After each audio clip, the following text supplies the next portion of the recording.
a la segunda parte. Y para ello quiero llevarlo nuevamente a Mateo. Vaya conmigo a Mateo capítulo 5. Mateo capítulo 5.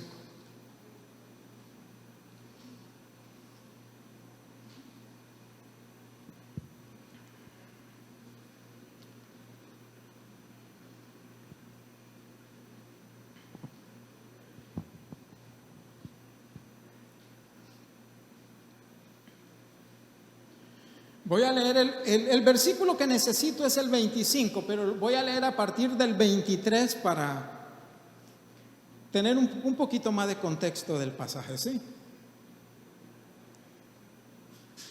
Mateo capítulo 5, versículo 23. Dice: por tanto, si traes tu ofrenda al altar y ahí te acuerdas de que tu hermano tiene algo contra ti, reconcíliate primero con tu hermano y entonces ven y presenta tu ofrenda.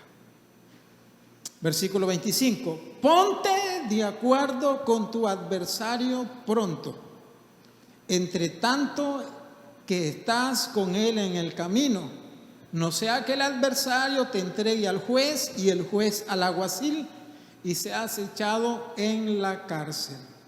De cierto te digo que no saldrás de allí hasta que pagues el último cuadrante.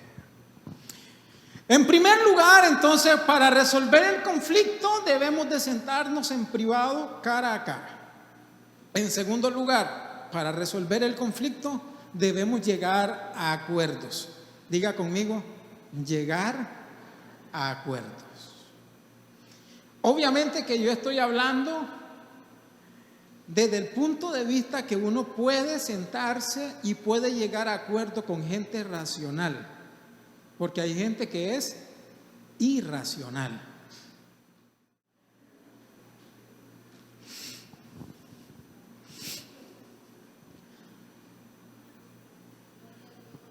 Hay gente que es irracional, con la que uno no se puede conversar. Hay gente que tiene, independientemente de su nivel académico, tiene un nivel racional. Porque las universidades,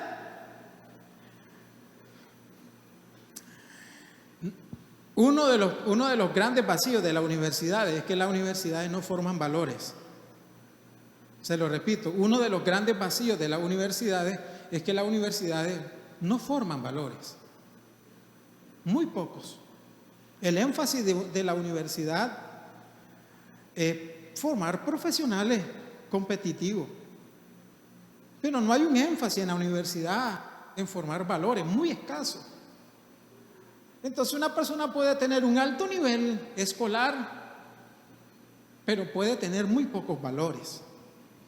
Y cuando yo hablo de sentarse con una persona y llegar a acuerdos, me estoy refiriendo a gente que independientemente de su grado académico tiene valores. Valores que no se aprenden en la universidad, valores que se aprenden en la familia, valores que uno los cultiva y que uno pretende conducir su vida por el mejor camino. Entonces, lo que nosotros debemos de hacer es llegar a acuerdos.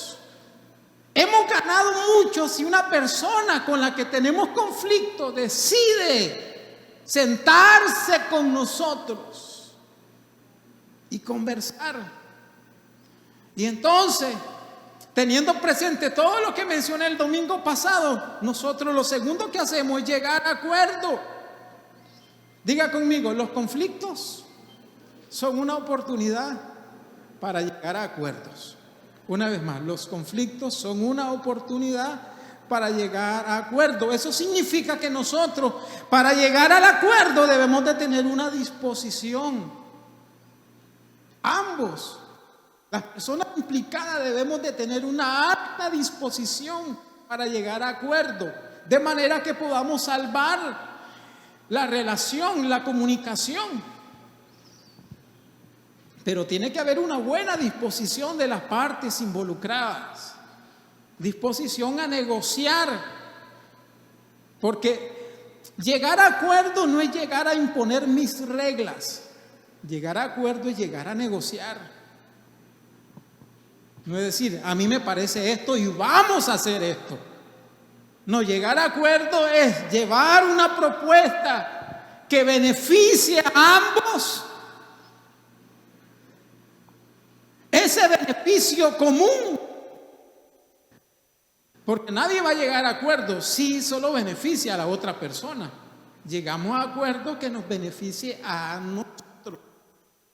Ahora, el que toma la iniciativa y el que busca, incluso a veces busca acuerdo, que aunque ceda sus derechos, aunque yo ceda mis derechos y ceda más de lo que yo humanamente debo, lo hago con la finalidad de llegar a un acuerdo y de buscar la reconciliación.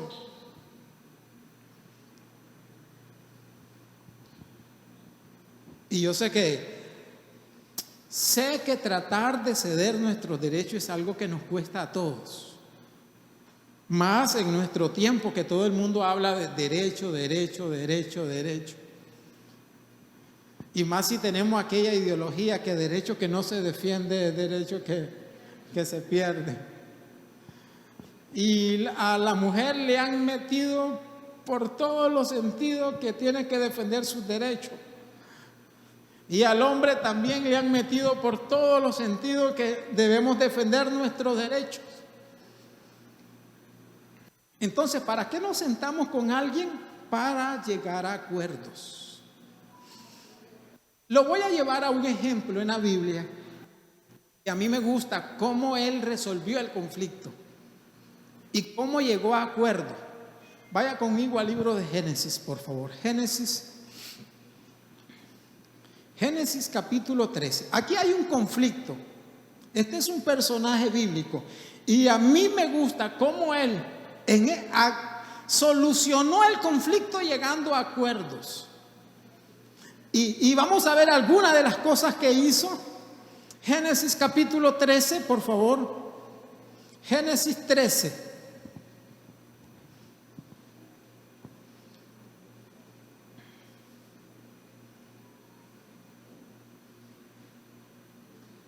O voy a leer antes del 13, pero Génesis capítulo 13, voy a leer antes del versículo 7, que es el que me interesa. Génesis 13 dice el versículo 2, y Abraham era riquísimo en ganado, en plata y en ¿qué? Y en oro. Versículo 5, también Lot, que andaba con Abraham, tenía ovejas, vacas y tienda. En otras palabras, también Lot era riquísimo, ¿verdad? Versículo 6, y la tierra no era suficiente para que habitasen juntos, pues sus posesiones eran muchas y no podían morar en un mismo lugar. O sea que la tierra era poca, en el lugar donde estaba era poco para ellos dos, porque ambos tenían ganado. Y de colmo, mire el versículo 7, ¿verdad? Y hubo contienda. ¿Qué es lo que hubo? Contienda, pleito, entre los pastores del ganado de Abraham y los pastores del ganado de Lot. Y si fuera poco, y el cananeo y el fereceo habitaban entonces en la tierra. Además de que aquel lugar era escaso para Abraham y para Lot, habían dos grandes tribus que también ocupaban el mismo lugar. Lo que vemos aquí, ya después voy al versículo 8, mantenga su Biblia abierta. Lo que vemos aquí es que Abraham ha prosperado tanto y Lot ha prosperado tanto que la tierra no daba el suficiente pasto para alimentar el ganado de ambos. Ellos eran ricos en ganados y no había suficiente pasto para alimentar el ganado de Lot y el ganado de Abraham, más el problema del agua. Entonces eso había hecho que surgiera un problema entre los pastores de Abraham y los pastores de Lot. Y la Biblia le llama contienda, que es un pleito. una discusión. Entonces, mire cómo Abraham resuelve este problema. Mire al acuerdo que Abraham llega. Vaya conmigo al versículo 8. Entonces, versículo 8. Entonces Abraham dijo a Lot: no haya ahora altercado entre nosotros dos, entre mis pastores y los tuyos, porque somos, ¿qué somos? Hermanos. ¿Sabe lo que Abraham está previendo? Le dice: ya tus pastores y los míos han discutido, pero para que esta discusión no nos afecte a nosotros,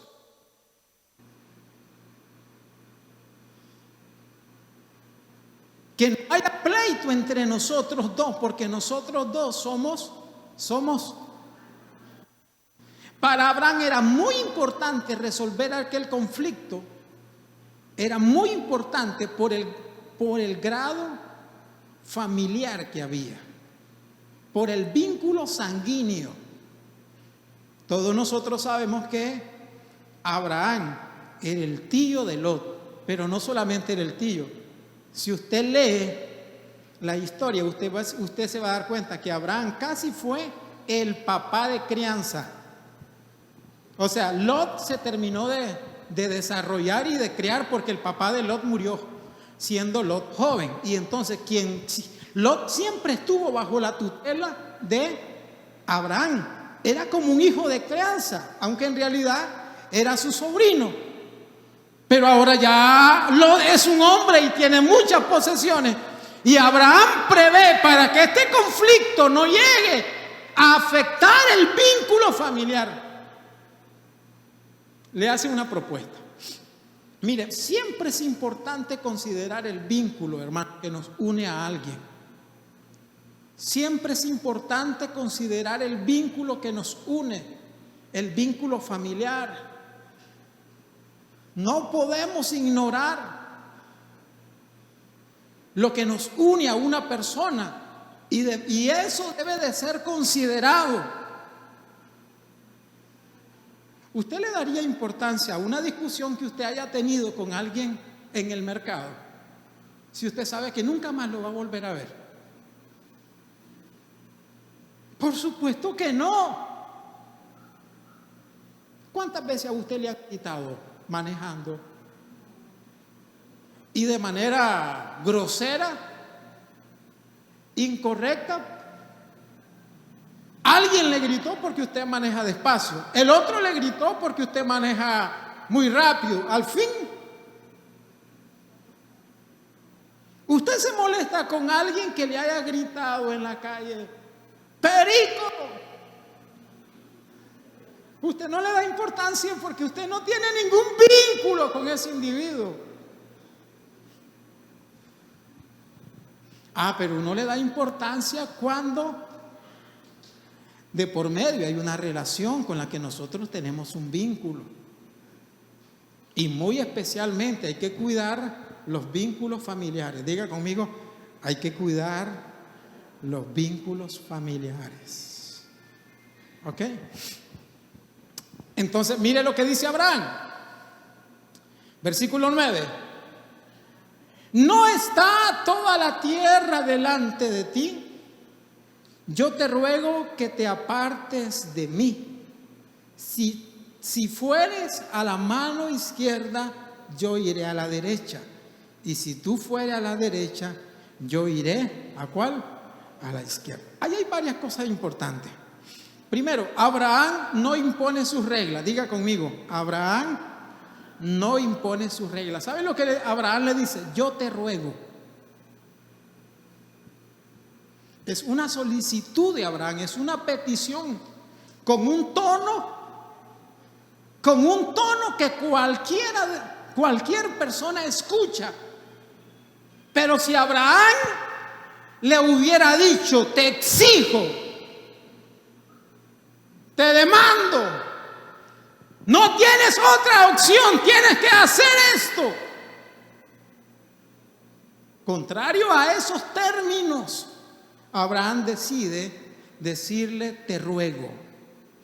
Para negociar, diga conmigo, para negociar no se imponen las reglas, se ruega. Usted dice, puedo parecer tonto. No importa. Recuerda que el domingo decíamos, es mejor tener paz que tener la razón. Yo te ruego, no se imponen reglas. Lo otro que Abraham hizo es que Abraham preguntó. La propuesta de Abraham va encubierta de una pregunta y le dice, ¿no está toda la tierra delante de ti? De ahí hay un principio: pregunte, no ordene. ¿Puede repetir conmigo? Pregunte, no ordene. Para negociar con alguien hay que preguntar, no hay que ordenarle. ¿Te parece? ¿Estás de acuerdo? ¿Te gustaría? ¿Podrías?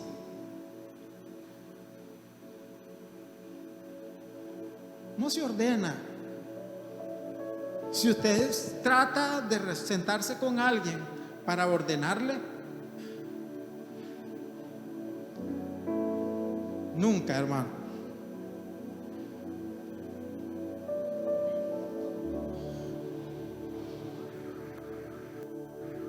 Se pregunta para saber lo que la otra persona quiere. Y de acuerdo a lo que la otra persona quiere, entonces modificamos, negociamos y llegamos a acuerdo. Pero preguntamos, no imponemos reglas, no ordenamos.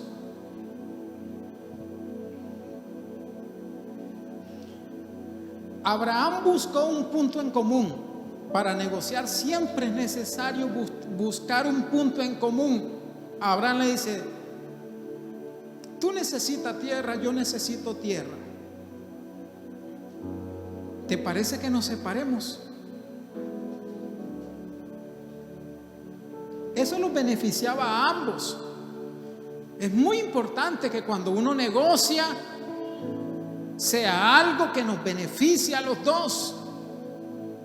Yo no puedo pretender negociar con alguien un desacuerdo si al acuerdo que vamos a llegar simplemente me beneficia a mí. Podría yo llegar a un acuerdo aunque simplemente lo beneficie a él, porque a mí me interesa el reconcilio, a mí me interesa tener paz. Pero probablemente él no me va a aceptar el acuerdo si solamente me beneficia a mí. Abraham buscó un punto en común y le propone separarse. A propósito, de ahí voy a hacer esta aplicación. A veces en la familia, para tener paz, hay que separarse. Se lo repito, a veces en la familia, para tener paz hay que separarse. No le estoy diciendo en el matrimonio, amén. Sí, no le estoy diciendo en el matrimonio. Estoy hablando claro, en la familia, ¿verdad? Sí, yo sé que muchos de ustedes quisieran hoy llegar y decir, separémonos.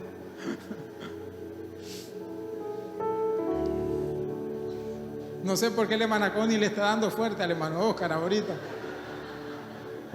Y después lo abraza. Pero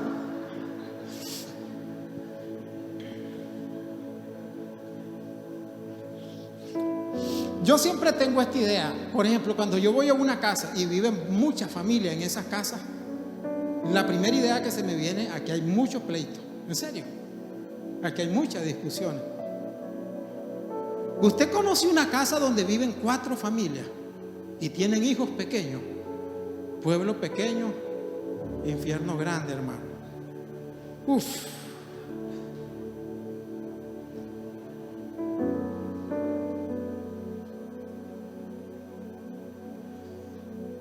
Y a veces uno se tiene que separar de un familiar para mantener la paz. Eso fue lo que hizo Abraham.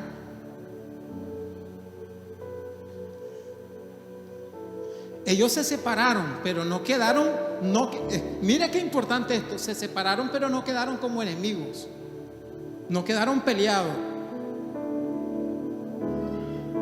Diga conmigo, hay que salir en paz. Una vez más, hay que salir en paz. Eso aplica para todo menos para los matrimonios. ¿Ok? Hay que salir en paz. Relato siguiente a ¿sabe lo que ocurre en el relato siguiente? En el relato siguiente invadieron Sodoma y Gomorra y se llevaron cautivo a Lot, a sus mujeres y lo que tenían. Y a Abraham le llegan a decir, se llevaron cautivo a Lot. ¿Y sabe lo que Abraham hizo? Un buen familiar que había terminado, se habían separado pero en paz. Dice que agarró a 300 hombres y se fue en busca de Lot y lo liberó.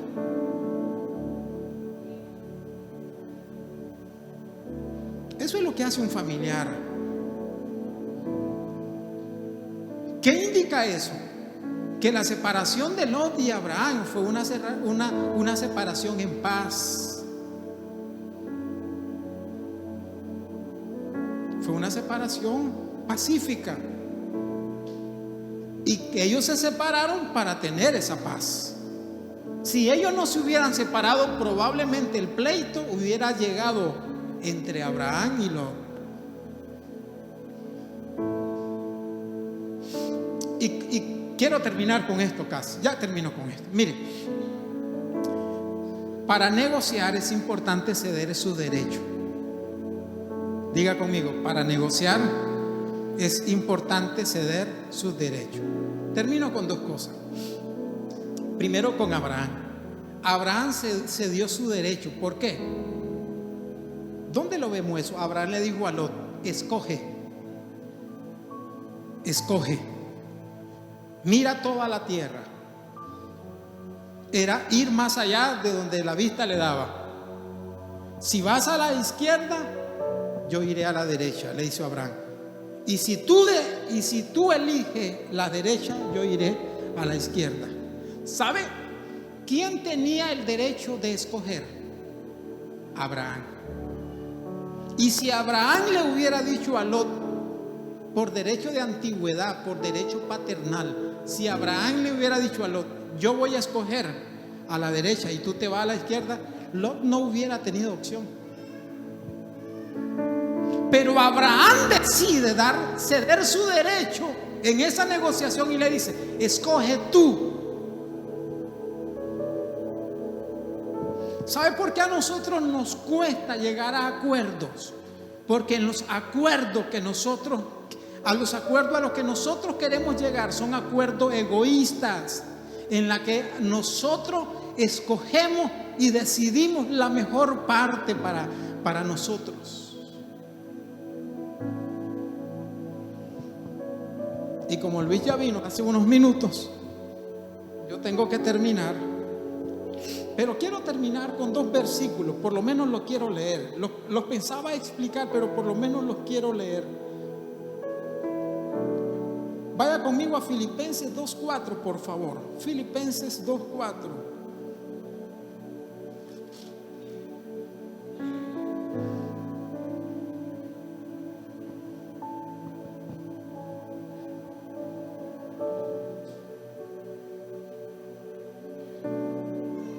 Filipenses 2:4. ¿Lo tiene? Dice, no mirando cada uno por lo suyo propio. ¿Lo quiere leer conmigo, por favor? No mirando cada uno por lo suyo propio, sino cada cual también por lo de los otros. Dice Pablo, no tengo que ver por mí, tengo que ver por los otros. Y está hablando en un contexto de contienda, de pleito.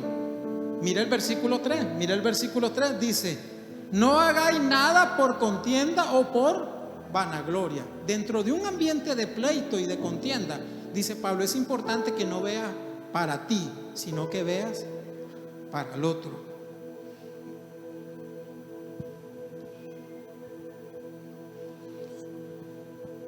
No es para mí, es para el otro. Diga conmigo, para negociar hay que hacerlo en un ambiente cooperativo, no competitivo. Para negociar debemos de tener una actitud cooperativa, no competitiva. Y termino con este precioso versículo que ustedes lo conocen. Lo dijo Jesús. Mateo, por favor. Mateo capítulo 5.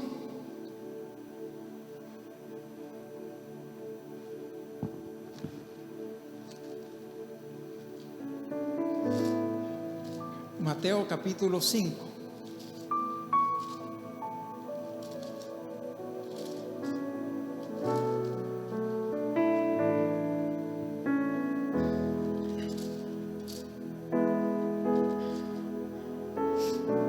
Voy a leer el versículo 40, por favor.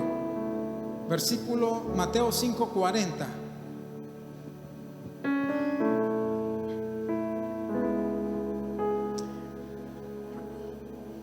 O voy a leer el 38, sí, y después voy al 40, que es el que me interesa. Mateo 5, 38 dice: ¿oísteis que fue dicho?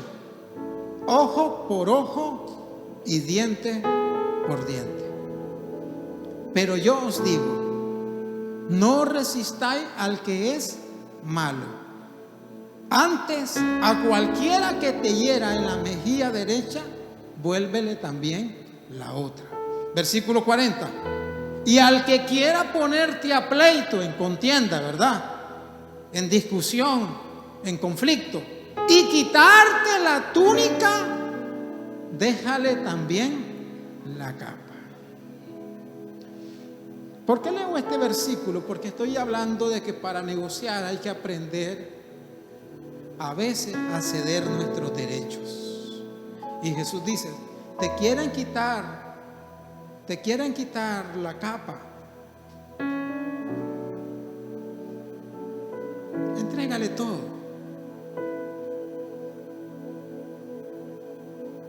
Entrégale todo. Venga, César. Siempre me ha gustado ilustrar este pasaje de esta manera. Mira el versículo 39, dice el versículo 39: no resistáis al que es malo. ¿Quién es el malo aquí? ¿Quién es el malo aquí? Entonces viene César para desbaratarme. ¿Sabe qué resistir? Resistir es esto. En el griego, resistir es esto.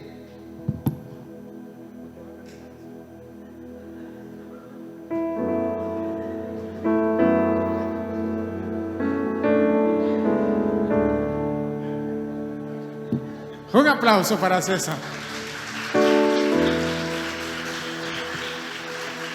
Resistir es eso. Ponerse frente a alguien de manera frontal.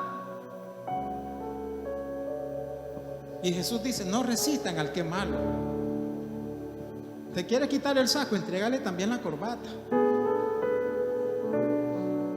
Es ceder.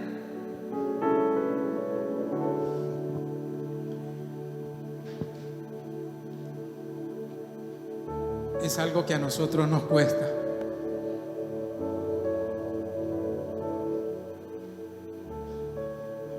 Pero hay mucha bendición en escuchar lo que dice la Biblia.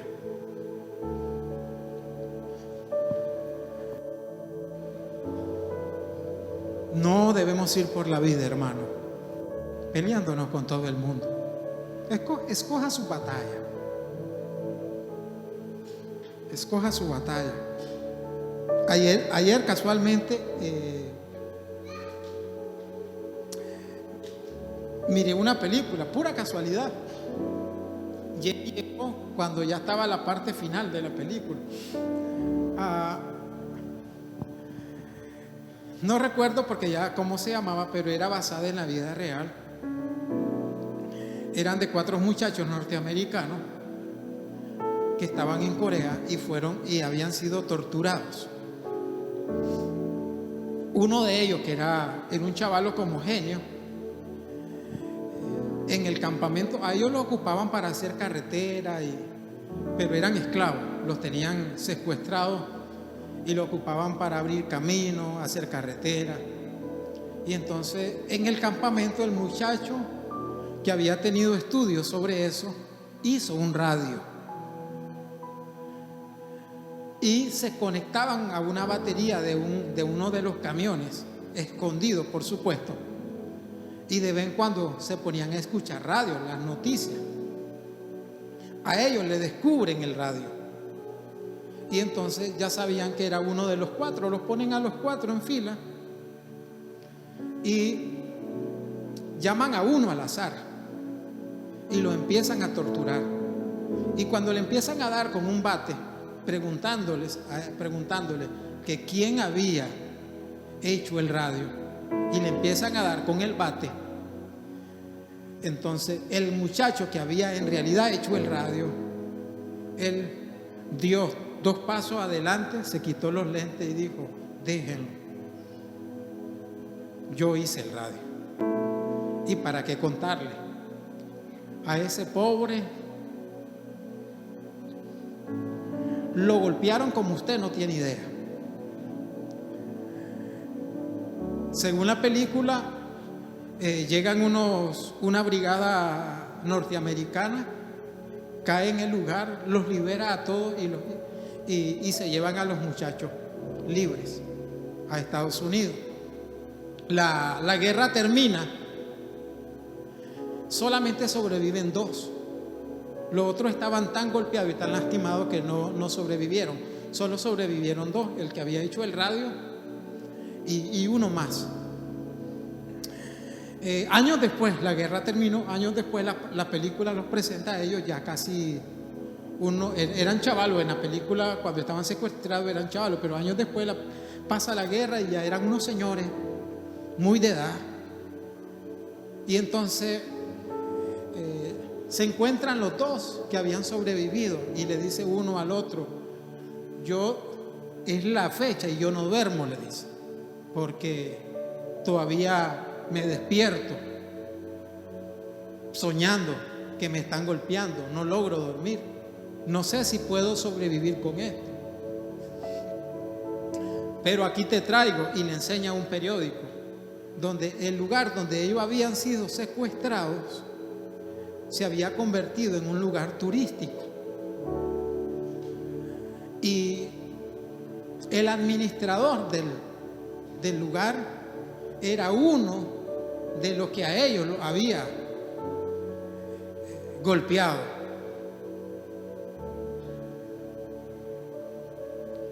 Como a la semana el señor que había llevado el periódico no aguantó tanto que se quitó la vida, se colgó. Lo encontraron colgado en un puente, en una de las carreteras. Puso un mecate, se tiró y ahí quedó.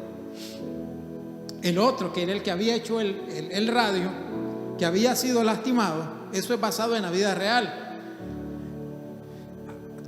Le había quedado el periódico, entonces toma sus ahorros, se va, toma un avión, se va, llega al lugar, espera que el hombre quede solo, porque andaba él como de guía turístico. Espera que el hombre quede solo, y cuando él queda solo lo llama por su nombre, y entonces le dice el coreano: ¿quién eres? Y le dice: él no me recuerda, soy fulano de tal, me torturaste y he venido para desquitarme. Llevaba obviamente armas, cuchillo, pistola. Lo toma, saca el cuchillo y cuando se lo quiere meter no tiene la fuerza. No tiene la fuerza para matarlo. Le perdona la vida, no lo mata. Y él dice, prefiero vivir en paz, dice. Y se lo voy a parafrasear. Él le dice, ustedes actuaron como animales con nosotros, nos torturaron, pero yo no voy a ser otro animal. Y le perdonó la vida. Ahí queda la película. Después, en el texto que sale cuando ya la película termina y la voz del narrador dice que ellos terminaron siendo amigos. Y eso ocurrió, menciona la fecha y todo, y que ellos dos terminaron siendo amigos.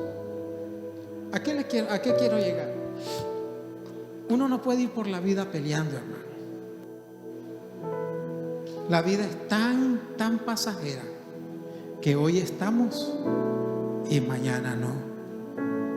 Usted tiene una diferencia con alguien en su trabajo, hay que buscar la paz, hay que buscar el reconcilio, hay que buscar cómo negociar. Usted tiene un problema con alguien en la iglesia, hay que buscar la paz. En la familia, la vida es tan corta que no podemos vivir peleando. Póngase de pie, por favor.